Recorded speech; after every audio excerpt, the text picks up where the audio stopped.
हाँ जी मेरे प्यारे साथियों, जय हिंद। स्वागत है आप सभी का कैरियर एकेडमी कुंडा की इस बेहतरीन से ऑनलाइन प्लेटफॉर्म पे। तो मेरे प्यारे बच्चों, आपने पिछली क्लास को जो प्यार दिया है, जो सपोर्ट किया है, आपके कमेंट, आपके व्यूज, लाइक जो भी है इतने खतरनाक थे कि उसकी वजह से आज मेरे पास बहुत ज्यादा एनर्जी है। तो जो एनर्जी आपने वहां पे दिखाई है वो एनर्जी मैं आज आपको रिफ्लेक्ट करूंगा। क्यों? क्योंकि फिजिक्स बोलता है कि एनर्जी को हम लोग ना तो डिस्ट्रॉय कर सकते हैं और ना तो प्रोडक्ट कर सकते हैं, ना तो बना सकते हैं। तो इसलिए आपने एनर्जी दिया है तो एनर्जी फिर से आपके लिए हाजिर है। और आज का टॉपिक हमारे पास स्टार्ट होता है बल के मात्रक से। 2 मिनट का समय लेकर के लास्ट क्लास को हम पूरा रिवीजन करते हैं। सबसे पहले कल मैंने आपको बताया था बल क्या होता है। तो बल वह बाह्य कारक है जो किसी वस्तु की अवस्था को परिवर्तित करता है या परिवर्तित करने का प्रयत्न करता है, बल कहलाता है। बल कितने प्रकार के? 2 प्रकार के, एक स्पर्श पे और एक परिणाम पे। तो हमारे पास आता है एक संपर्क बल, असंपर्क बल, एक संतुलित बल, एक असंतुलित बल। तो इन चीजों के बारे में हमने कल डिस्कस किया था। मैकेनिक्स क्या होता है, मैकेनिक्स के पार्ट कितने होते हैं, छोटी छोटी चीजों के बारे में डिस्कस किया था। आज के इस क्लास में हम लोग पढ़ने वाले हैं बल का मात्रक, जिसको हम लोग इंग्लिश में बोलते हैं यूनिट ऑफ फोर्स। बहुत अच्छा, आपको लग रहा होगा ना कितनी छोटी सी बात है, बल का मात्रक न्यूटन होता है, डाइन होता है। नहीं, ये क्लास 11th है तो इसे हम 11th के तरीके पढ़ेंगे और बहुत आसान तरीके से समझेंगे। तो चलिए स्टार्ट करते हैं, ठीक है।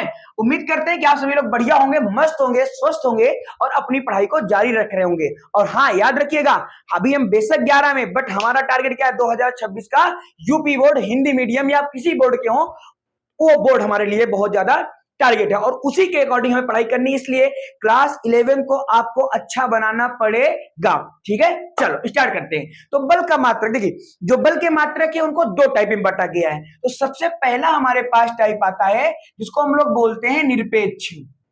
क्या बोलते हैं? निरपेक्ष मात्रक। निरपेक्ष मात्रक, इसका एक नाम और होता है परम मात्रक। क्या होता है? परम मात्रक। और इसकी इंग्लिश होती है अब्सोल्यूट। क्या होती है? Absolute unit. यूनिट का मतलब मात्रक। तो पहले हम निरपेक्ष मात्रक के बारे में बात करेंगे। निरपेक्ष का मतलब क्या होता है? निरपेक्ष का मतलब क्या होता है? अगर मैं निरपेक्ष को समझ गया ना तो पूरी चीजों को आसानी से आप समझ सकते हो। बाबू देखो, ये क्या है? फिजिक्स से। फिजिक्स में क्या चलता है? टर्मिनोलॉजी चलता है। बोले तो यहाँ पे एक टर्म चलता है। अगर ये केमिस्ट्री नहीं है कि यहाँ पे कुछ पढ़ा तो अगले टॉपिक में कुछ, यहाँ पे एक बार जो पढ़ लिया जो हो गया, पूरी फिजिक्स में सेम रहेगा, बदलने वाला नहीं है। इसलिए हम निरपेक्ष को समझेंगे तो हमेशा काम आएगा। देखो, निरपेक्ष का मतलब क्या होता है? निरपेक्ष का मतलब होता है कि जब हम किसी भी चीज के बारे में बात करें, जैसे मैं आपके बारे में बात करूं, मान लो हमारे पास सामने कोई बच्चा पढ़ रहा हो, जैसे मान लो उसका नाम अमन है, तो अमन आप कैसे हो, अमन आप क्या पढ़ रहे हो, तो मैं डायरेक्ट अमन के बारे में बात कर रहा हूं। लेकिन उसी के बगल में मान लो कोई और लड़का बैठा है, मान लो उसका नाम रिशु है, तो मैं बोलूं रिशु अमन क्या कर रहा है? देखो, रिशु पढ़ रहा है, अमन नहीं पढ़ रहा है, तो मैं बात अभी भी अमन कर रहा हूं, लेकिन मैं रिशु से उसको जोड़ करके बोल रहा हूं, तो उसको बोलते हैं सापेक्ष। और जब मैं संबंध ना बताऊं उसको क्या बोलेंगे? निरपेक्ष बोलेंगे, ठीक है। तो हमारे पास आ गया एक होता है निरपेक्ष मात्रक और एक उसी का नाम क्या होता है? परम मात्रक। इंग्लिश क्या होती है? Absolute unit. इसको जरा समझेंगे, बट समझ में नहीं आता ये किससे स्वतंत्र होगा सर? जो निरपेक्ष आपने बताया ये किससे स्वतंत्र होगा? तो ये हमारे गुरुत्वीय त्वरण से मतलब कि स्वतंत्र होगा, गुरुत्वीय त्वरण से। तो ये स्वतंत्र किससे होगा? गुरुत्वीय त्वरण से। तो स्वतंत्र होता है किससे भैया? गुरुत्वीय त्वरण से।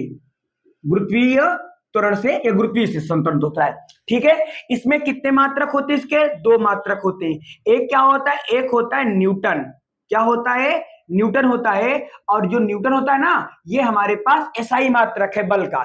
जो फोर्स है, फोर्स का एसआई यूनिट क्या होती है? न्यूटन होती है, ठीक है। और एक न्यूटन बराबर, चलो नीचे लिख देता हूं, एक न्यूटन बराबर कितना होता है? 1 किलोग्राम इंटू मीटर बटे सेकेंड स्क्वायर। ये कहां से आ गया सर? बहुत बेसिक बात है भाई, आपको हो सकता है ना याद हो, याद करो जरा। एक फॉर्मूला होता है हमारे पास, एफ बराबर क्या होता है? एम ए होता है। एफ बराबर एम ए। भाई अगर आपको फॉर्मूला आता है ना तो आपको फिजिक्स में समझ लो सब कुछ आता है। अगर आपको फॉर्मूला नहीं आता तो आपको कुछ भी नहीं आता, ठीक है। तो चलो, तो एफ बराबर क्या होता है? M A. सुनो, एफ का मतलब बल, तो बल का मतलब न्यूटन हो जाएगा, बल का मात्रक न्यूटन। एम का मतलब मास, मास मतलब द्रव्यमान, तो द्रव्यमान का मात्रक किलोग्राम इंटू ए का मतलब एक्सेलरेशन जिसको हम बोलते हैं त्वरण, और त्वरण का मात्रक क्या होता है मीटर बटे सेकेंड स्क्वायर। तो इसलिए मैंने बोला कि 1 न्यूटन बराबर 1 किलोग्राम मीटर बटे सेकेंड स्क्वायर। ठीक है। अच्छा, कई बार क्या होता है, जैसे आप बड़ी क्लासेस में आ गए हो तो आपसे ये नहीं पूछे कभी कि बल का मात्रक क्या होता है ना, कभी नहीं पूछेगा। वो बोलेगा कि 1 न्यूटन बल क्या होता है, 1 न्यूटन बल क्या होता है। तो हमेशा याद रखना, जब एक वेग के बारे में बात करेगा तो वो परिभाषा हमेशा सूत्र से बनाते हैं। कहां से बनाते हैं? सूत्र से बनाते हैं।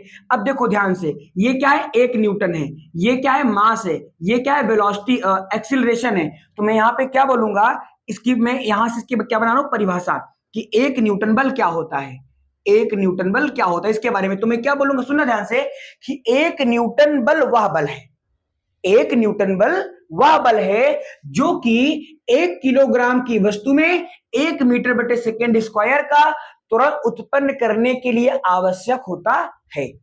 नहीं समझा है ना? फिर से सुनना ध्यान से, मैंने क्या बोला, इसको फिर से अच्छे बना तीर को, देखो ऐसे, 1 न्यूटन बल, 1 न्यूटन बल वह बल है, वह बल है जो कि 1 न्यूटन बल वह बल है जो कि 1 किलोग्राम वस्तु, जो कि 1 किलोग्राम वस्तु में, 1 किलोग्राम वस्तु में 1 मीटर बटे सेकेंड स्क्वायर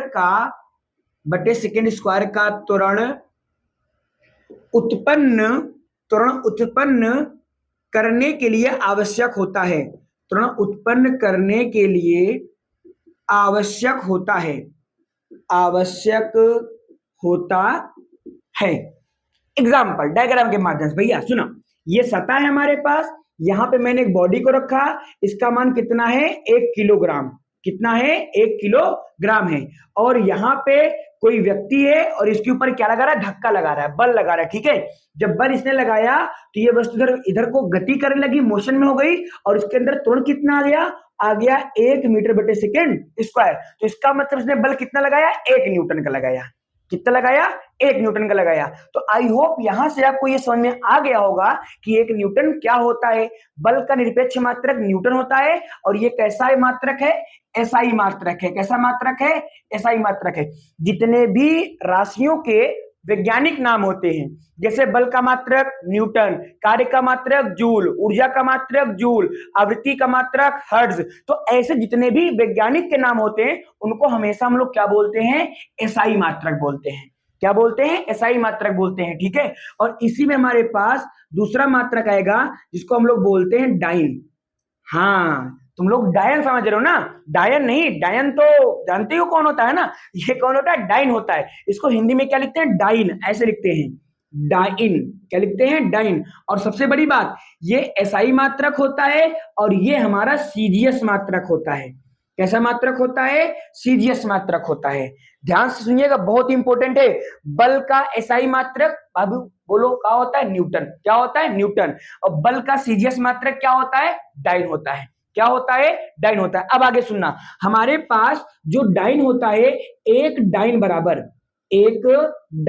सुनना ध्यान से, जैसे यहां पे मैंने क्या बोला, 1 न्यूटन बराबर 1 किलोग्राम मीटर बटे सेकेंड स्क्वायर, वैसे एक डाइन बराबर आपके यही सबको सीजीएस में, तो आपको किलोग्राम का मात्रक सीजीएस में क्या होता है? ग्राम। तो यहाँ पे आ जाएगा ग्राम, और मीटर क्या हो जाएगा? सेंटीमीटर, तो हो जाएगा सेंटीमीटर, और सेकेंड स्क्वायर है तो सेकेंड का तो सब में सेकेंड ही होता है, तो यहाँ पे क्या हो जाएगा? सेकेंड स्क्वायर हो जाएगा। तो ये हमारे पास क्या हो जाएगा? एक डाइन हो जाएगा। इसकी परिभाषा आप लोग लिखोगे कमेंट में, अभी जब क्लास समाप्त होगी तो इसकी परिभाषा आप लोग लिखोगे। जैसे यहां मैंने क्या लिखा कि 1 न्यूटन बल वह बल है जो कि 1 किलोग्राम वस्तु में 1 मीटर बटे सेकेंड स्क्वायर का त्वरण उत्पन्न करने के लिए आवश्यक होता है। तो इसी को आप ऐसे लिखोगे कि एक डाइन वह बल है, क्योंकि ये भी तो बल का मात्रक है, एक डाइन वह बल है जो कि 1 ग्राम वस्तु में 1 सेंटीमीटर बटे सेकेंड स्क्वायर का त्वरण उत्पन्न करने के लिए आवश्यक होता है। ठीक है, ये आपका काम, इसको मैं नहीं लिखूंगा, बिल्कुल सेम इसी पे। ये आपको जब ये वीडियो समाप्त हो जाएगी, क्लास समाप्त होगी, तो आपको कमेंट में लिख के जाना है आज। ठीक है, तो आज ये क्लास का ये क्लास वर्क है। ठीक है, चलो तो आई होप आपको इतना समझ में आ गया होगा। अब ये हमारे पास बल का, चलो इसको मैं एक ना बोल के इसको मैं ए बोल देता हूं और इसको मैं बी बोल देता हूं, क्योंकि मैंने यहाँ पे एक माना है। तो अभी इसका मैं दूसरा मान निकालूंगा जिसको हम बोलते हैं सापेक्ष मात्रक। ठीक है, तो जल्दी से इसे आप लोग राइट डाउन करें, फिर हम मिलते हैं आपको दूसरे वाले मात्रक में। ठीक है, जल्दी से लिखो भाई। हाँ जी बच्चों, तो आपने राइट डाउन कर लिया होगा। चलो अब देखते हैं, अब सुनना मेरी बात ध्यान से। हमारे पास ये वाला पार्ट कंप्लीट होता है, अब हमारे पास आता है दूसरा पार्ट। दूसरे पार्ट का नाम क्या होता है? गुरुत्वीय मात्रक। क्या होता है? गुरुत्वीय मात्रक। गुरुत्वीय मात्रक, इसको हम लोग क्या बोलते हैं? ग्रेविटेशन। क्या बोलते हैं? GRAVITATATION, ग्रेविटेशन यूनिट या ग्रेविटेशनल यूनिट बोलते हैं। जैसे यहां पे क्या था कि यह स्वतंत्र होता है किससे? गुरुत्वीय से या गुरुत्व से। क्या होता है? स्वतंत्र होता है, बट ये स्वतंत्र नहीं होता। इसका मतलब जो हमारा गुरुत्वीय जी होता है, गुरुत्वीय त्वरण जिसको हम लोग जी बोलते हैं, ये उस पर निर्भर नहीं करता, उस पर निर्भर नहीं करता, लेकिन ये वाला मात्रक उस पर निर्भर करता है।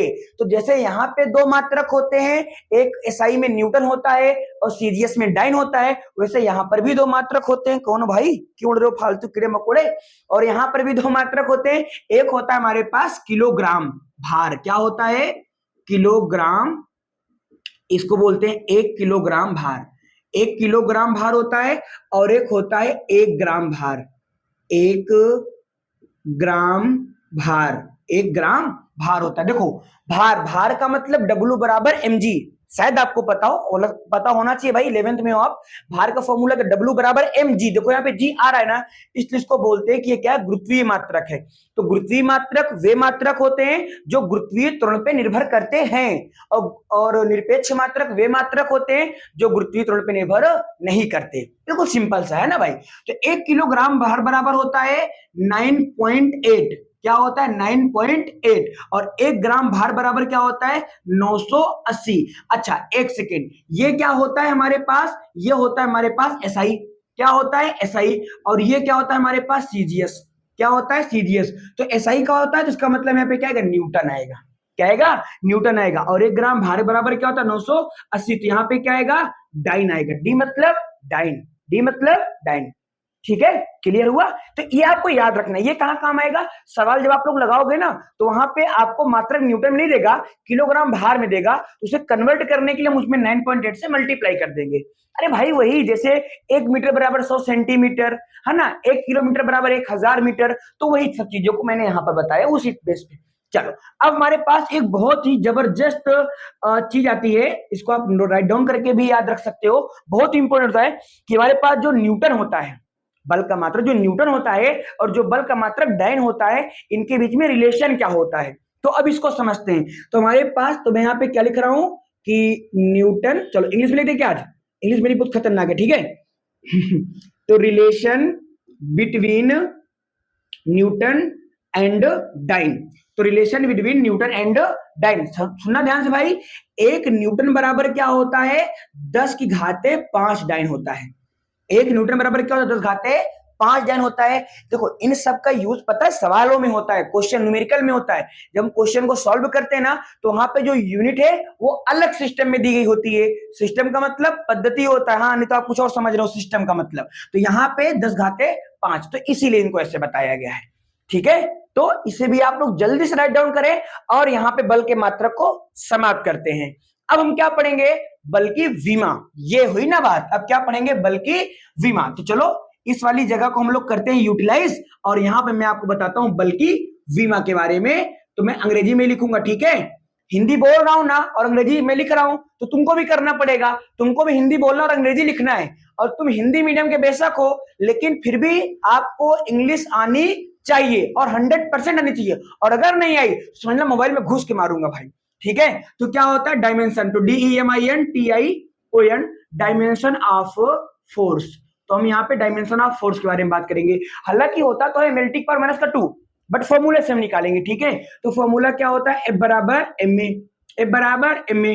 अगर आपको डायमेंशन निकालना नहीं आता तो आप कमेंट में करना कि सर हमें डायमेंशन निकालना नहीं आता, हमें बताइए, वीडियो बनाइए, तो उसको मैं वीडियो बना दूंगा। ठीक है, पूरा 1 या 2 वीडियो बनाऊंगा, एक ही वीडियो में पूरा डायमेंशन निकालना को सिखा दूंगा। अगर नहीं आता तो जरूर आप कमेंट करना, और अगर आता है तो फिर बल की डायमेंशन क्या है ये आप जरूर कमेंट करिए।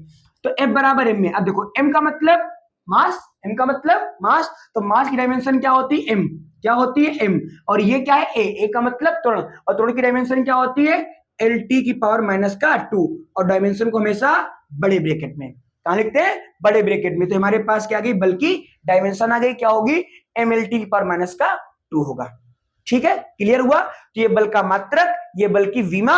अब हम बल को पढ़ने के लिए बिल्कुल तैयार हैं कि बल क्या है, बल कैसा है, बल के प्रकार क्या है, उनमें जो भी छोटी छोटी बातें आती हैं उन सबको हम लोग डिस्कस करने के लिए तैयार हैं, और हमारे पास प्रॉपर उतना नॉलेज भी हो चुका है। ठीक है, तो जल्दी से आप लोग राइट डाउन करें या स्क्रीनशॉट आप ले सकते हो। और अब हम शुरू करेंगे बल की दुनिया, बल का संसार। तो बल कैसा है, कहां से इसके बारे में शुरुआत हुई, इसके बारे में डिस्कस करेंगे। तो राइट डाउन फटाफट। ठीक है, हाँ जी बच्चों, तो आप लोगों ने लिख लिया होगा। चलिए अब सुनिएगा मेरी बातों को ध्यान से। तो अब हम लोग पढ़ने वाले बल के बारे में। बल हालांकि पढ़ ही रहे थे, बट अब प्रॉपर बल के ऊपर आ गए। अभी तो हम लोग बल को पढ़ने के लिए अपने आप को प्रिपेयर कर रहे थे कि बल का मात्रक, बल की विमा, बल के प्रकार, जो भी छोटी मोटी चीजें होती है उनको हमने डिस्कस किया। अब हमारे पास आते बल की दुनिया। देखो, तो इस बल को बताने में सबसे पहले हमारे पास एक वैज्ञानिक आते हैं जिनका नाम क्या है, अरस्तु। क्या नाम है, अरस्तु। तो इसका मतलब कि बल के बारे में सबसे पहले जानकारी किसने दी, अरस्तु ने दी। सुनना ध्यान से। तो अरस्तु ने क्या बताया, मैं यहां पे उसका स्टेटमेंट नहीं लिखने वाला हूं, लेकिन मैं उसको बोल रहा हूं, उसे आप सुनिएगा, आपको ऐसे याद हो जाएगा। सुनिएगा, अरस्तु ने क्या बताया कि यदि कोई ऑब्जेक्ट मतलब वस्तु, यदि कोई ऑब्जेक्ट मतलब वस्तु गतिमान होता है तो उसे गतिमान करने के लिए प्रॉपर बल मिलता रहता है। जब बल मिलना बंद हो जाएगा तो वो गतिमान भी होना बंद हो जाएगा।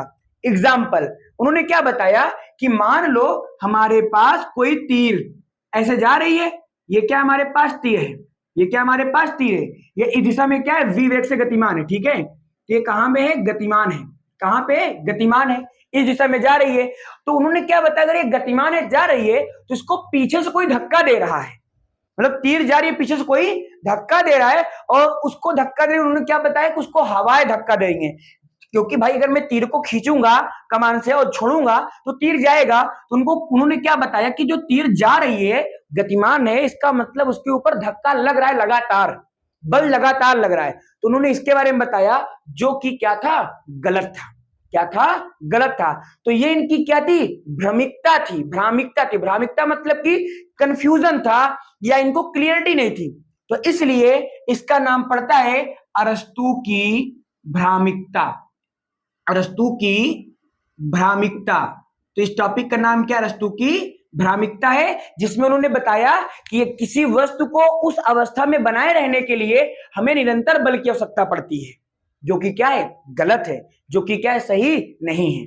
ठीक है, तो इनका जो क्रियाकलाप है, यहीं पे क्या हो जाता है, समाप्त हो जाता है। इसके बाद जो वैज्ञानिक, अच्छा वैज्ञानिक बहुत सारे आए थे, बट जो मेन छोड़े थे जिसे इन्होंने स्टार्ट किया, तो इनका नाम आ गया। अब जो आ रहे हैं उन्होंने, उनका कोई अच्छा नियम होगा तभी तो उनको हम लोगों ने किया, नहीं तो इसे बीच में बहुत सारे वैज्ञानिक आते हैं बट उनके बारे में हम लोग पढ़ते नहीं है। तो अब इनके बारे में पढ़ते हैं। तो इनके जस्ट बाद में हमारे पास एक वैज्ञानिक और आते हैं, और उनका नाम है गैलीलियो। क्या नाम है, गैलीलियो। गैलीलियो, क्या नाम है, गैलीलियो। इसका पूरा नाम क्या होता है, गैलीलियो का प्रयोग, गैलीलियो का प्रयोग। तो इन्होंने क्या किया था, प्रयोग के माध्यम से, एक्सपेरिमेंट के माध्यम से हमें इस बात को सही सही सिद्ध किया कि आखिर बल क्या होता है, बल क्या होता है। तो इन्होंने क्या लिया था, इन्होंने आनत तल लिया, आनत तल व समतल लिया। अब जरा इसको समझते हैं, आनत तल क्या होता है, सुनना ध्यान से। अगर हमारे पास कोई एक ऐसी सतह हो, अगर हमारे पास कोई एक ऐसी सतह हो जो कि पृथ्वी की तरफ ढलान हो, या पृथ्वी से कुछ एंगल पे हो, स्लोप में हो, ढलान पे हो, तो उस तल को हम लोग समतल नहीं बोलते, उस तल को हम लोग यहाँ पे समतल नहीं बोलते, उसको हम लोग यहाँ पे क्या बोलेंगे, आनत तल बोलेंगे।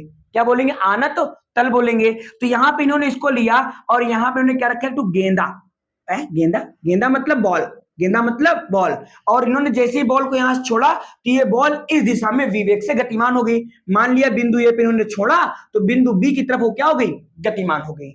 इन्होंने कहा ठीक है भाई चलो मानते हैं हम लोग। फिर उन्होंने क्या किया, एक आनत तल और इन्होंने लिया कुछ इस टाइप का, और यहां पर अब की बार गेंद को रखा, वही गेंदा को यहां पे रखा, और अब की बार क्या किया इन्होंने, अब की बार इन्होंने क्या किया, उस गेंद को बी से ए की तरफ फेंका, बी से ए की तरफ फेंका, एक बार ए से बी की तरफ और एक बार बी से ए की तरफ, ठीक है। और एक बार उन्होंने क्या किया, एक बार उन्होंने एक समतल तल लिया, इसको बोलते हैं आनत तल। इसको क्या बोलते हैं, आनत तल, आनत तल। तो अगर हमको कहीं पर लिखा रहेगा कि कोई चीज आनत तल पे चल रही है, कोई चीज आनत तल पे फिसल रही है, तो तुरंत आप लोग समझ जाइएगा इसका मतलब वो ढलान पे है। कहां पे है, ढलान पे है, उसको क्या बोलते हैं, आनत तल बोलते हैं। तो ये क्या है हमारे पास, ये कैसा तल है भाई, ये है आनत तल। ये कैसा तल है, आनत तल है। और ये कैसा है, समतल है। कैसा है, समतल है। तो उन्होंने क्या देखा कि अगर मैं यहां पे वस्तु को छोड़ रहा हूं तो आपको पता होगा जैसे वस्तु को छोड़ोगे वस्तु यहां से बढ़ना शुरू होगा और धीरे धीरे धीरे धीरे उसकी जो वेलोसिटी, उसका जो वेग वो बढ़ता चला जाएगा। लेकिन अगर मैं यहां से बिंदु बी से बिंदु ए की तरफ किसी वस्तु को छोड़ूंगा तो उसको मैं जिस भी वेग से छोड़ूंगा उसका वेग धीरे धीरे धीरे धीरे कम हो जाएगा, धीरे धीरे क्या हो जाएगा, कम हो जाएगा। उन्होंने कहा आखिर ऐसा क्यों, आखिर ऐसा क्यों। तो उन्होंने क्या किया, उन्होंने बोला ठीक है कि आनत और नत को हटाओ, उन्होंने कहा समतल लो, तो समतल ले लिया। और उन्होंने फिर से क्या किया, इसमें माना कि बिंदु ए है और इधर क्या बिंदु बी, और उन्होंने फिर बिंदु ए से बिंदु बी की तरफ क्या ढकेल दिया, बॉल को ढकेल दिया। अच्छा अब की बार तो ना ढलान है और ना चढ़ाई है, अब की बार तो समतल है। तो इस बॉल को हमेशा चलते रहना चाहिए, लेकिन ऐसा होता नहीं है। ऐसा होता है क्या, नहीं होता है। जैसे भाई साहब आप देखो हम लोग क्रिकेट विकेट खेलते हैं, जैसे मान लो बॉल आती रहती है तो आते आते पृथ्वी पे चलती जाएगी चलती, बट एक जगह रुक जाएगी। मान लो हमने छत से या किसी जैसे वो होता है ना जिसमें बच्चे स्लाइडिंग करते हैं, वो गेम एक आता है ना खेलने वाला, देखा होगा आप लोग सीढ़ी उड़ी वाला, तो उसमें क्या होता है बच्चे स्लाइडिंग करते हैं ऊपर से नीचे की ओर, तो वहां से आराम से छूटते हैं और धीरे धीरे उनकी वेलोसिटी बढ़ जाती है। और अगर मान लो नीचे जाएंगे तो जा पाएंगे, नहीं जा पाएंगे। तो ये सब क्यों हो रहा है, ये सब क्यों हो रहा है। तो उन्होंने इसका निष्कर्ष बताया कि इसका जो, मेरा ढक्कन गया, इसका जो निष्कर्ष होता है, इसका निष्कर्ष कौन है, हमारा बल है। कौन है, बल है।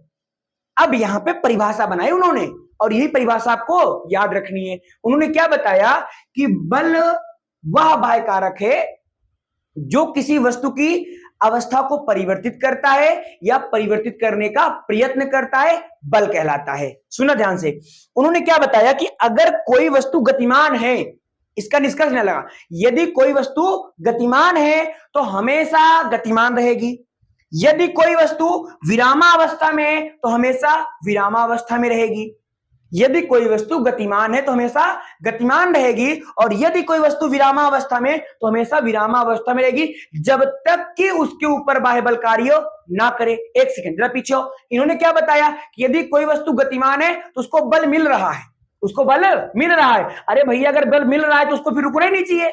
तो इसका मतलब यहाँ पे भाई साहब गलत हो गए थे और यहाँ पे ये सही हो गए थे। इसीलिए जब आप न्यूटन का पहला नियम पढ़ोगे तो उसी नियम को हम लोग क्या बोलते हैं, गैलीलियो का नियम। क्या बोलते हैं, गैलीलियो का नियम बोलते हैं। समझ में आया। इन्होंने क्या स्टेटमेंट दिया कि यदि कोई वस्तु गतिमान है, भाई नहीं लिखूंगा, लिख लेना ठीक है। यदि कोई वस्तु गतिमान है तो सदैव गतिमान रहेगी, और यदि कोई वस्तु विरामावस्था में तो सदैव विरामावस्था में रहेगी जब तक कि उसके ऊपर कोई बाह्य बल कार्य ना करे। ठीक है, अपने आप से लिख सकते हो, बहुत आसान सी परिभाषा है, आपको याद हो गया होगा। तो ये बात हमें किसने बताई, गैलीलियो के प्रयोग में पता चली। ठीक है, अब इसे आप जल्दी से राइट डाउन करेंगे और उसके बाद अब हम लोग पढ़ेंगे इनर्शिया। ये जो मैंने बताया ना, इसी को अन्य शब्दों में क्या बोलते हैं, इनर्शिया बोलते हैं, जड़त्व बोलते हैं। जड़त्व क्या होता है, जड़त्व के टाइप कितने होते हैं, आज क्लास में इसको डिस्कस करते हैं। ठीक है, तो जल्दी से आप लोग राइट डाउन कर ले, स्क्रीनशॉट ले लें। हाँ जी बच्चा पार्टी, चलो आगे बढ़ते हम लोग अब। ठीक है, चलिए, तो अब हमारे पास टॉपिक का नाम क्या है, जड़त्व। क्या नाम है, जड़त्व नाम है, और इसे हम लोग अंग्रेजी में क्या बोलते हैं, इनर्शिया। इंग्लिश में क्या बोलते हैं, इनर्शिया बोलते हैं। इतना सिंपल सा समझिए, जड़त्व का मतलब क्या होता है। जड़त्व का मतलब होता है 3 से 4 शब्दों में अवस्था परिवर्तन का विरोध। अवस्था परिवर्तन का विरोध जड़त्व कहलाता है। अवस्था परिवर्तन का विरोध, आप भी बोलिए जहां भी आप हो, क्या? अवस्था परिवर्तन का विरोध। अवस्था परिवर्तन का विरोध, जल्दी से कमेंट में आप लोग लिखिए अवस्था परिवर्तन का विरोध। लिखिए, मैं भी यहां लिख देता हूं परिभाषा, अवस्था परिवर्तन का विरोध।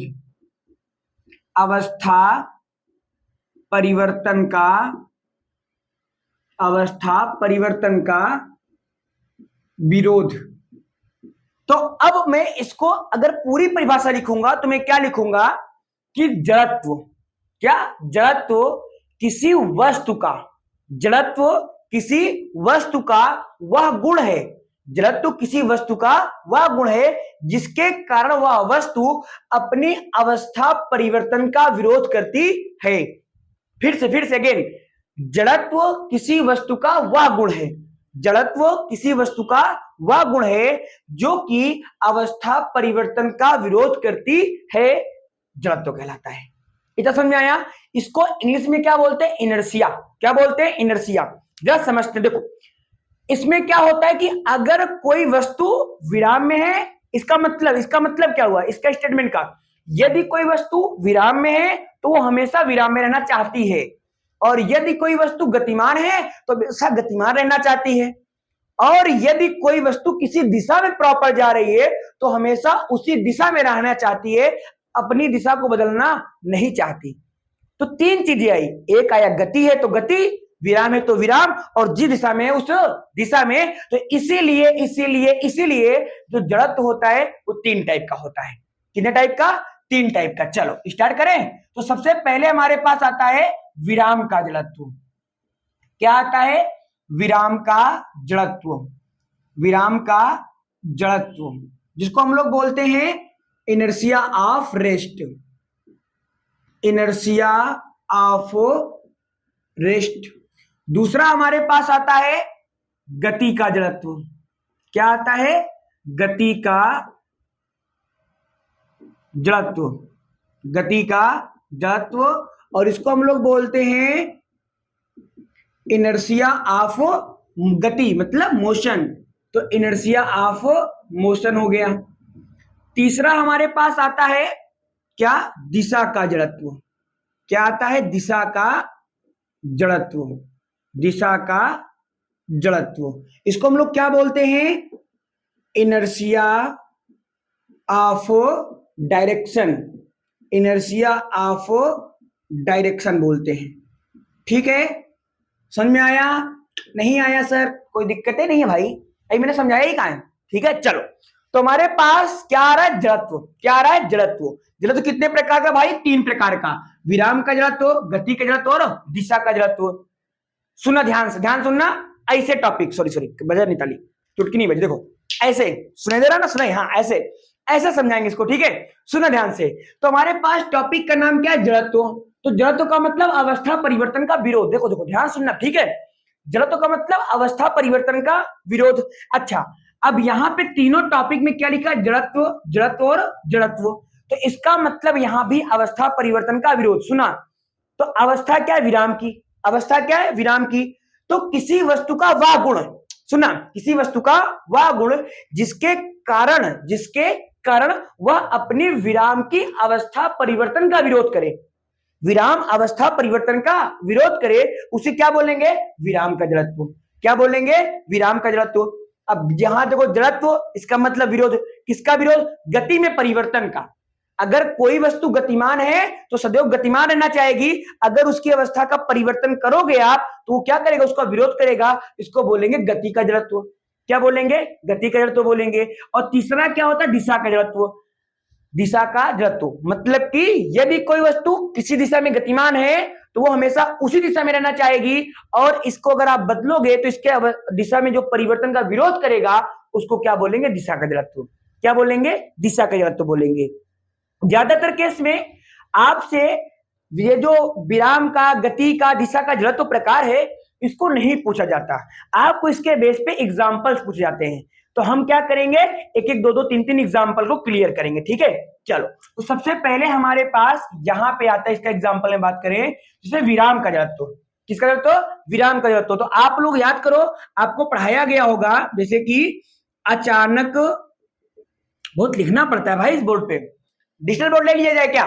जल्दी बोलो, कैमरे बोलो। अगर डिजिटल बोर्ड लेना है का आप लोग हाँ बोलना चाहते हो तो थम्स अप कर देना, नहीं थम डाउन कर देना। बोलो फटाफट बोलो, डिजिटल बोर्ड ले लिया जाए क्या? बोलो, बहुत लिखना पड़ता है भाई इसमें।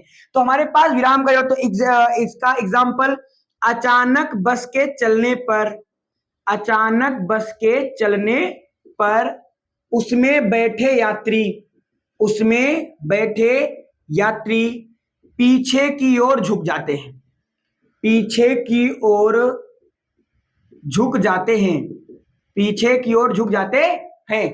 नहीं लिखा आप लोगों ने, है ना? थम्स अप करना, ठीक है, नहीं तो आप गलत हो जाओगे क्योंकि कुछ दिन बाद लग जाएगा बोर्ड, है ना। तो चलिए, तो अचानक बस के चलने पर उसमें बैठे यात्री पीछे की ओर झुक जाते हैं। आपने देखा होगा, आप बैठे होंगे, बस ही नहीं, कार में, बस में, बाइक में, साइकिल वाइकल भी अगर आपके पास होगी तो मान लेना, ठीक है, तुम भाई अब बड़े लोग हो, साइकिल पे आप लोग डायरेक्ट हेलीकॉप्टर पे चलते हो तुम लोग। तो यहाँ पे क्या हो रहा है कि अगर मान लो मैं कार के अंदर बैठा हूं और अचानक से कार चलने लगे, अचानक से, तो मैं पीछे को झटका लग जाता है। उसका रीजन कौन है? जड़त्व। कौन सा जड़त्व? विराम का। क्योंकि मैं पहले विराम में था, अचानक से कार चलेगी तो मैं विराम में रहना चाहूंगा, मेरी बॉडी ये नहीं चाह रही कि मैं गतिमान हूं, तो इसलिए उसको क्या हो जाएगा? झटका लगेगा पीछे की ओर। इसी तरीके से गति का जड़त्व, जैसे कि आप लोगों ने देखा होगा, इसमें एग्जांपल और होता है, बहुत फेमस है। जैसे मान लो हमारे पास कोई ग्लास है या कोई कांच की बोतल, कुछ भी बोतल, छोटा सा डिब्बा उब्बा, और उसके ऊपर हमने एक गत्ता रख दिया, ठीक है, और गत्ते के ऊपर हमने एक सिक्का रख दिया। जैसे तुम झटके से तेजी से सिक्के गत्ते को खटाओगे तो सिक्का कहां जाएगा? उसी जो ग्लास का बोतल या जो भी आपने रखा होगा उसमें चला जाएगा। क्यों? क्योंकि वो विराम का जड़त्व है, ठीक है। इसी तरीके गति का जड़त्व आता है। गति का जड़त्व क्या होता है? अब देखो, जैसे बस चल रही हो, अचानक ब्रेक लग जाए तो आप ऐसे आगे की ओर झुक जाते हो, क्योंकि वहां पे क्या होता है? गति का जड़त्व होता है। किसका जड़त्व होता है? गति का जड़त्व होता है। ऐसे बहुत सारी चीजें होती हैं, जैसे कि लंबी कूद का खिलाड़ी, है ना, जो हम लोग अखाड़ा उखाड़ा कूदते हैं लंबी कूद का, उसमें जो खिलाड़ी तो पहले तेजी से दौड़ता है, पहले रनवे पे तेज दौड़ता है, और फिर अचानक से एक बार में रुक के एकदम जंप करके पुल करता है अपनी बॉडी को और दूर तक जाता है। क्यों जाता है? गति कर, क्योंकि वो रुकना चाहता था, वहां पे अपने आप बॉडी को उसने रोका, और पीछे का जो जड़त्व था उसने उसको बल लगा के आगे धक्का दे देगा, तो उसको बोलेंगे गति का जड़त्व। तीसरा क्या हो जाएगा? दिशा का जड़त्व। ये भी सिंपल सा है, जैसे आप लोग कार में बैठे होते हो और मान लो कार को अचानक से लेफ्ट से राइट मोड़ दिया गया, ये तो आप इधर झुक जाओगे, ऐसे मोड़ दिया गया तो आप इधर झुक जाओगे। क्यों? क्योंकि आप जिस अवस्था में थे उसी अवस्था में बने रहना चाहते हो सकता है वो विराम की अवस्था हो सकता है गति की अवस्था हो, और दिशा की अवस्था हो। तो इन तीनों के बेस पे हमने इनको समझा, ठीक है। आगे से में एक छोटा सा टॉपिक आता है, 5 मिनट की क्लास और मैं टॉपिक बताता हूं, फिर आगे की बात करते हैं। इसमें अगला टॉपिक हमारे पास आता है, क्या नाम से? जड़त्व तथा द्रव्यमान में संबंध। जड़त्व तथा द्रव्यमान में संबंध, जड़त्व तथा द्रव्यमान में संबंध, ठीक है। सुनना ध्यान से, एक लाइन में बोलूं तो आप ऐसे बोल सकते हो कि जो हमारे पास आई होता है, आई बोले तो इनर्शिया, आई मतलब इनर्शिया, और जो हमारे पास एम होता है, एम का मतलब मास, मास मतलब द्रव्यमान, वे दोनों आपस में क्या होते हैं? अनुक्रमानुपाती होते हैं। क्या होते हैं? अनुक्रमानुपाती होते हैं, समानुपाती होते हैं, प्रपोर्शनल होते हैं। मतलब आई प्रपोर्शनल एम, मतलब कि अगर हमारे पास मास ज्यादा होगा, मतलब द्रव्यमान ज्यादा होगा, तो उसका इनर्शिया भी ज्यादा होगा, उसका जड़त्व भी ज्यादा होगा। और अगर हमारे पास मास कम होगा तो उसका इनर्शिया भी कम होगा, ठीक है। तो ये है हमारे पास जड़त्व तथा द्रव्यमान में संबंध का। तो आज की क्लास को मैं यहीं तक रखता हूं, अगला टॉपिक नेक्स्ट क्लास में। क्यों? क्योंकि अगला टॉपिक हमें पढ़ना न्यूटन के गति विषयक नियम, Newton laws of motion, English बोलते हैं। बहुत मजेदार टॉपिक है, बहुत मजा आएगा, और बहुत बहुत बहुत बहुत बहुत ज्यादा इंपॉर्टेंट होता है ना। आपने सुना भी होगा उनके बारे में, उनको जो नहीं सुना होगा वो भी जानता है कि न्यूटन का नियम पता नहीं, ऐसे लोग बोलते रहते, इतना इंपॉर्टेंट है। तो उसी नियम को हमें कल की क्लास में पढ़ना है।